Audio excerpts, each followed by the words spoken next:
if you struggle with money or find it hard to save, you are the majority. Brits are not the best savers. About 41% of us don't have enough savings to live for a month without any income. Average annual savings rate in the UK over the last 20 years has been around 8.3%. It basically shows how much of our disposable income we manage to not spend. And yes, it is a very low number. But why? If we can crack the why, then maybe, just maybe, we will be able to find ways to start saving more money. So here are my top 10 whys as to why we find it so difficult to save money. Number 1, you only live once. Yellow. While we all deserve to live a life without regrets, adding this mantra to our budget and money decisions can be disastrous. Whether it's that really expensive boutique hotel or a brand new car, it may not be worth getting your savings low. You may think, why worry about the future as it's clearly something that you cannot change? Well, that is not completely true, because what you do today will shape your future tomorrow. Just like what you eat today will shape your body tomorrow. You see, it's all about our preference between now and later. Would you rather save more now so that you can enjoy your future, or spend everything now and worry about the future as and when it arrives? In this choice, having a YOLO attitude always favors the present us, simply because there is no guarantee of this future, so it doesn't make sense to save for something that is rather hazy. But even after that, you would still need a plan and save money for your future. I mean, just think, if you were to die tomorrow, God forbid you don't, you would still need to take care of your money business just one last time, because the funeral isn't going to pay for itself. You may also need to have something in place to take care of living expenses for your family. You wouldn't want to put your loved ones or dependents through trouble. So in reality, you actually live every day, but die only once. Okay, swiftly moving away from this very depressing point onto my next one, which I call the sofa or the couch effect. We are generally lazy. If something takes effort, we would probably not do it and leave it for another time. But what if we can get what we want without needing to even move from the spot? Voila, welcome Amazon. Thanks to the rise of e-commerce, buying things we think we need have become just so easy these days. It literally takes a swipe or a press of a button, whether it's on Amazon or most recently a game I bought online for my PlayStation. I just pressed a button and the money left my bank account just like that. Poof! To give you a practical example, most recently, just as summer was approaching, I say summer because in the UK we don't really get a proper summer, but anyway, as it was approaching, I was thinking of all these different things that I think I needed to buy for summer. But this time, rather than buying them outright, I've just added them on the cart and waited for 2 to 3 days. And after a couple of days, I asked myself again, do I really need this for the summer? And let's just say, most of the times, I have come to my senses. Number 3. Save what? To be honest, that's a fair question. You first need to have some money before you can actually start to save, and some of us may just be getting by with no money left to save. We do indeed have a very dull rate of growth in salary here in the UK. On average, wage growth in the UK has been roughly 2% per year. But remember that cost of living also increases by roughly 2% every year. So, if you were already struggling when you first started to work, thinking things will get better in a few years' time, I hope you can now appreciate why the reality has been a lot different. And in all honesty, if you are in a salary job, then the only two ways to get a really good boost in your salary is either to get a promotion or move to a different company. And if that doesn't work, then maybe getting a side hustle or a second source of income may just be it. And if I'm being really open with you, most recently I have started to think that even if you do have a really good salary job, you should definitely try to get a second source of income and really diversify your overall sources of income. It is something that we should all think of doing regardless of how much money we make from our day job. This brings me to number 4, which is lifestyle inflation. By this, I'm simply talking about increasing our spending in line with our income. When you get a better paid job or suddenly see a really solid increase in our level of income, our level of spending also starts to increase and keep pace with our level of income. Although there should not be any rational reason for that to happen. It could be that when we land a higher paid job, we suddenly realize we want to live in a nicer apartment or go to a high-end gym, although our current home and gym is just fine. This is one of the most intuitive and realistic reasons behind why we can't or don't save enough money over time. The bottom line is you have worked hard for your money, so you definitely get to spend it and treat yourself. But I guess the only way to not let that creep into a lifestyle inflation is to have some sort of discipline and budget in place. Talking of budgets, the next reason why we don't get to save more money is because we simply don't know how. Having a really good budget that you can stick to is just so important, especially if you are someone who likes to live in the moment, like me, or have problem with overspending. A budget really helps you to visualize and see where your hard-earned income will go and will be spent over the next month. When you plan forward on your budget and suddenly realize that there are a lot more birthdays and gift expenses coming up next month, you then have the time to decide on how much you can realistically afford and where you can possibly reallocate money from. A potential solution could be that you don't get to invest your money as much as you would like whenever you have a very high expenditure month. So as a practical tip, the best place to start budgeting is using a spreadsheet. You can use Google Sheets as well if you don't have Excel. Just add up your regular monthly expenses that you'll have to pay no matter what, like bills, travel, and mortgages, and then take an approximation of your monthly food budget. Not based on how much you should be spending, but how much you have been spending.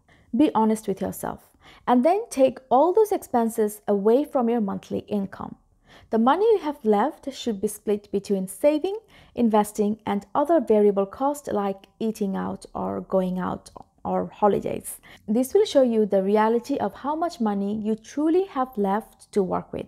If you, however, would like to use my budget worksheet, which also lets you plan and track your savings goal in an automated way, you can get it from one of the links below in the description box. Keeping on a similar topic, the sixth reason why we find it so difficult to save or don't really get to save much is due to mental accounting bias. When we mentally organize our budget, we tend to categorize them and put them into buckets that match our personal needs, like I have just mentioned, such as housing, bills, food, fun, and so on. These mental accounts simplify the decision-making process for us. They provide us with visual trade-off that we always make with our money. But the issue comes with the savings bucket. Since general savings is not really a pressing need, it doesn't tend to get one of those serious buckets. For example, if you have to make a trade-off between buying a new pair of shoes and paying over your credit card bill, you wouldn't easily decide to go for the shoes. But if you have to make a trade-off between those shoes and saving,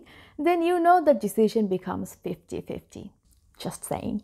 So the issue really is, a lot of us think of saving as whatever money is left at the end of the month after we have done all our expenditures. But if we want to get serious with savings, we should really be prioritizing it. So whenever we get our monthly checks and whenever it comes, we should first be telling ourselves, okay, my savings goal this month or for the rest of the year is 20%. I will first save 20% of my income, and then whatever is left behind, I will allocate them to my different needs and expenditures. So again, understanding our recurring expenses between needs and wants can really help us to tackle this mental accounting bias. So this begs to ask, why is it that a lot of us think of savings as whatever is left behind at the end of the month? Why is it never a pressing issue? Well, that's my number 7 on the list, and it is simply because we are believers. A lot of people rely on the state pension.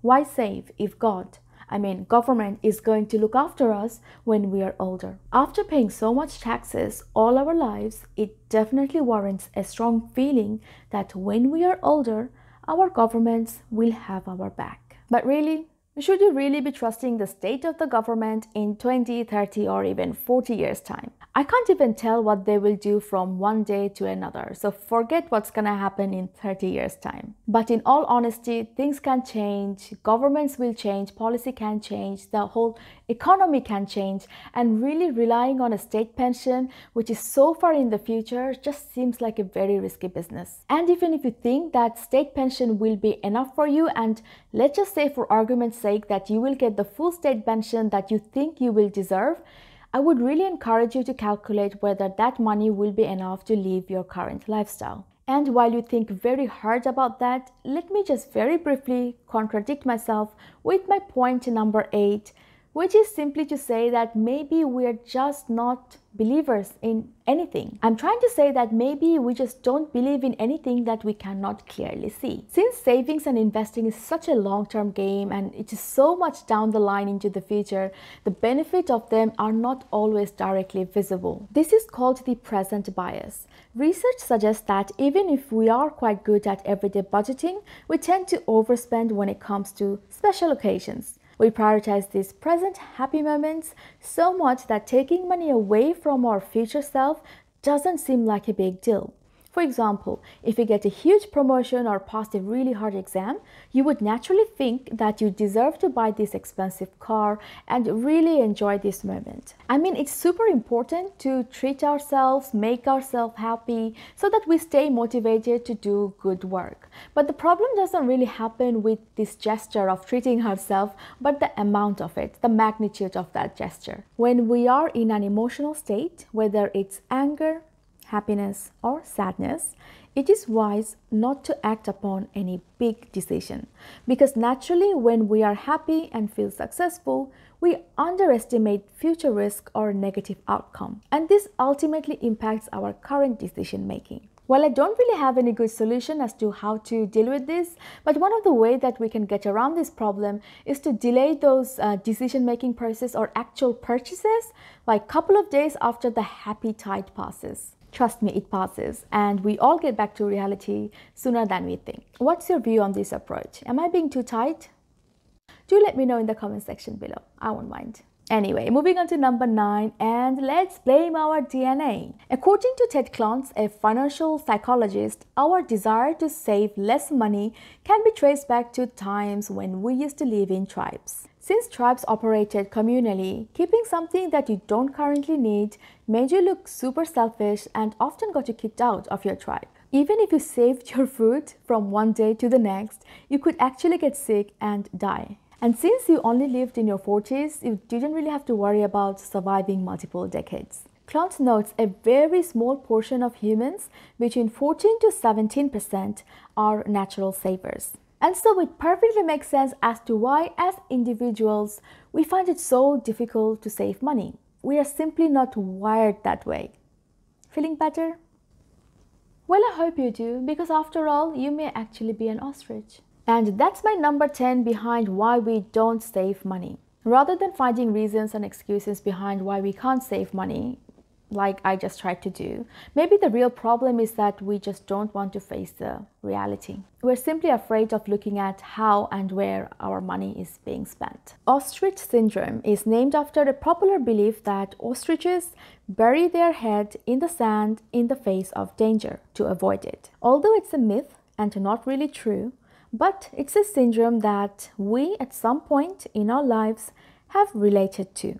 It's a form of avoidance coping that people use to manage uncomfortable feelings, or rather, not deal with them. So it could be that ballooning debt or a spending problem that we are trying to not face. And if that is indeed the case, then the very first thing that I promise will help anyone with savings and any sort of financial problem is to really face the elephant in the room. The elephant that often appears in my room is the present bias. Overspending during moments of happiness and achievement. What is yours? Let me know in the comment sections below. And until next time, look after yourself and your money.